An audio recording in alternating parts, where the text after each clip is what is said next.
Here, I'm also hearing in Oyam, where they have started beating journalists, they have started beating supporters. Because for me, as an activist, we respond in equal measure. We use the style law of motion. For us, when I go to Oyam, if journalists go with me, you beat my journalists, I turn back and beat you. Because that is the principle. That is the principle. So those people who are perpetrating violence should be warned to stop it forthwith. Because we want the third or the fourth arm of government, as the media, to do their work peacefully. And I also want to caution our colleagues, our friends in the media, to remain independent and do their professional work for the good of the people of Lao and Uganda. I wasn't happy when people were crying for 100 million when President Museveni came here and people were dying that they were not there, we were not given, our name is not there. That kind of thing is very dangerous. So the media also should maintain some degree of unity, integrity, and cohesion for the sake of their own development and professional work. Because when people start crying, he was not given cake, I was given bread, this one is giving bread. That is very dangerous for media. They are supposed to be people who don't eat a lot, but they eat to work. So I pray the media also come together to campaign for their rights and also to campaign for support and development like any other person. I also allow to prepare for national democratic transition after 40 years of 1 man's rule. I think we should prepare for a transition in 2026 because 2026 is likely to be, in the Bible, 40 years is the year of transition. The Israelites left 40 years, they were able to reach to Canaan.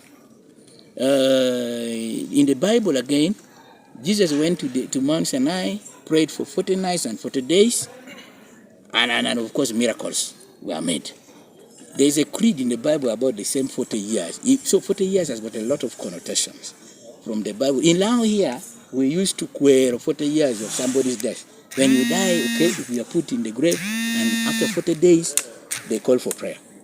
So 40 days, 40 years, 40 is a figure of God. So in 2026, Ugandans should expect a transition at all levels. From one person to another, from one village to another, from one leadership of a country to another. So people should expect transition. For me, I'm preparing for transition after 40. Finally, elected and civil leaders, and more so the voters, must work for the good of themselves. Voters should stop the idea of handouts. If you are waiting for marijuana to vote, first you will drink and get mad, and secondly, you will die. If you are waiting for moga, you will die, but the one you would have voted will continue to prosper with his children and grandchildren. You think he will care about you? You will die there. So the voters should learn that you should elect a leader based on quality, performance, and ability to lead the people and to serve them. Where you see things which comes to your area and say, where is it coming from? It is your leader who has brought it.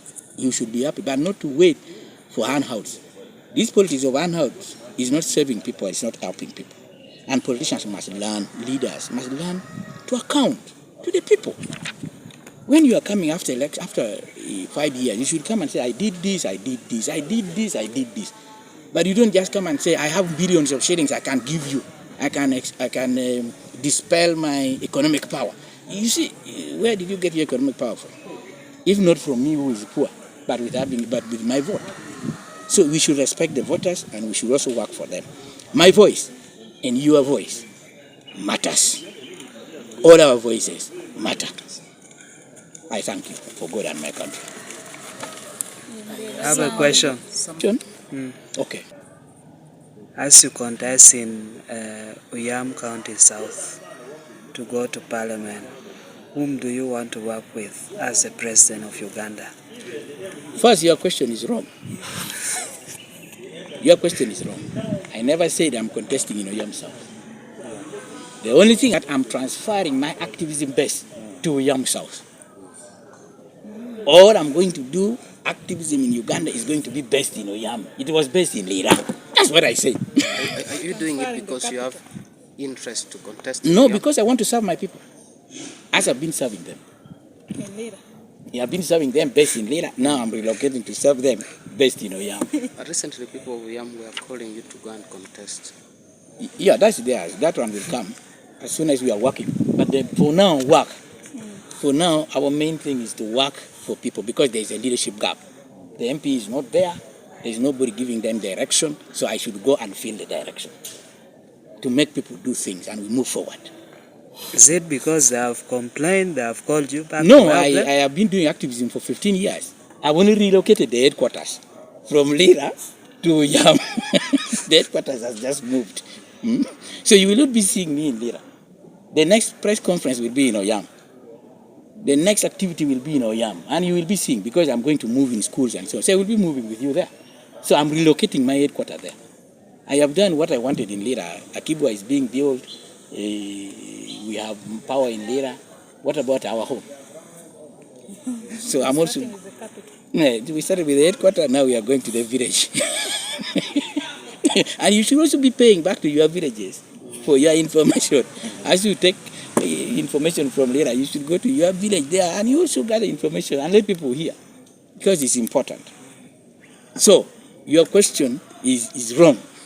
So, should that be answered now? No, how do you answer a wrong question?